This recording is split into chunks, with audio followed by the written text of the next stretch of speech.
exchange listed the wrong frog. And that's not just embarrassing, but it's a symptom of a bigger conversation around everything being broken around crypto gatekeeping. And I think we need to break that down. Our friendly ethical whale, FBB4, posted a tweet this week. Love that these weekly tweets are coming out, and I got these weekly videos for FBB4 Alpha, which you're watching here, really talking about exchangings and TradFi, where all of this conversation is going. It used Pepe, or PepeCoin, as the example of where this whole broken exchange listing goes and how it impacts the consumer, how it impacts even the future of meme coins. And as I said in that tweet, and you guys can check out that full tweet, it came down like breaking down the two Pepe or PepeCoin. And I think for most people that follow me on Twitter or are connected to a conversation, you probably heard me talk about that. But I know there's a lot of people that still are wrapping their head around the two differences or where they fall. Quickly, Pepe launched in 2023 after PepeCoin, and it took off. It rocketed up to $1 billion market cap, became a really interesting controversy where multi-sigs were getting drained. Insiders were posting pictures of their Lamborghinis. Most of the holders that jumped on late got wrecked. And of course, now it's listed up there. I think it's in the top 30 of tokens right now in crypto. And then you have PepeCoin, which is launched in 2016. It was mineable on its own POW, kind of built along with that rare Pepe culture.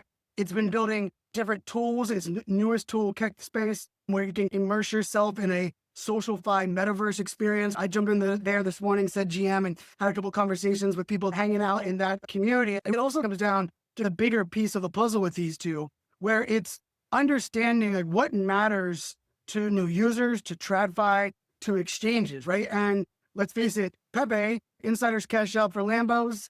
PepeCoin has been building. They burned $50 million worth of tokens focused on that scarcity narrative, which I talked about on the last video for FBB4 Alpha, and it's that proof of conviction. And I thought FBB4 did a great job of putting this into a bigger conversation, a bigger perspective, because what is that role of exchanges today, right? To protect users by listing trusted projects. And FBB4 put this guard, I thought it was great, but it's not frog versus frog, right? It's not about PepeCoin versus Pepe. It's about volume versus values. If you embrace and you reward the values, then the volume is going to come with the valuable projects on the exchanges. I think that's a pretty easy narrative to connect. But if you're only caring about early volume and you're rewarding early volume over projects that have values, we get into a lot of the problem that we have today. And so I think this kind of connects beautifully into this idea where if they're TradFi exchanges are chasing hype and ignoring provenance, and they really don't care about community or what does that number of holders look like and how many things were bots, then really the people that are paying the cost are communities. But it's also really telling during that bear market, especially the market we've been in right now, right? These last 18 months have been such a roller coaster.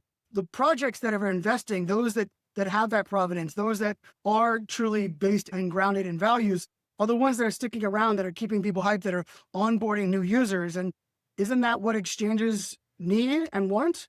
Maybe that is changing. Maybe the times are changing. I have to give a shout out to the Kraken and their CEO, Arjun. He's been tweeting back and forth with the PepeCoin community, having dialogue, even using some of the Keck Space imagery in the tweets with Kraken, as well as with the CEO. I know FBB4 was interacting with Kraken. I've always heard great things about Kraken as an exchange.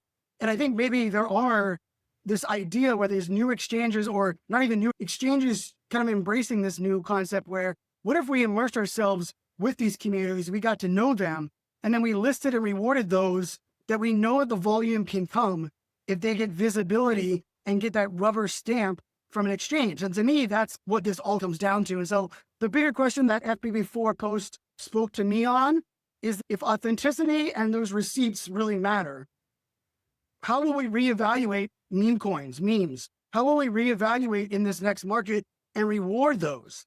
And I do believe exchanges are going to play a massive role in that piece of the puzzle, but so are community engagement. So is those that are going to onboard people, and really people that are thinking outside the box, right? With a merch or with a metaverse, a social-fi. I really do think that's going to be the telltale way that we're going to see that. But it is a good question for all of you that are listening. What will the reevaluation of memes look like? And will it truly matter if exchanges change how they evaluate and who they list? It's a great question. I know for many of us, like, it's, for me, I thought what FBB4 said was so beautiful. It's not just about the frogs. It's about what kind of culture does crypto want to reward? 8 years of grinding, building, and investing in the community, or a quick cash grab with photos of Lambos? I think history will ultimately write that final chapter.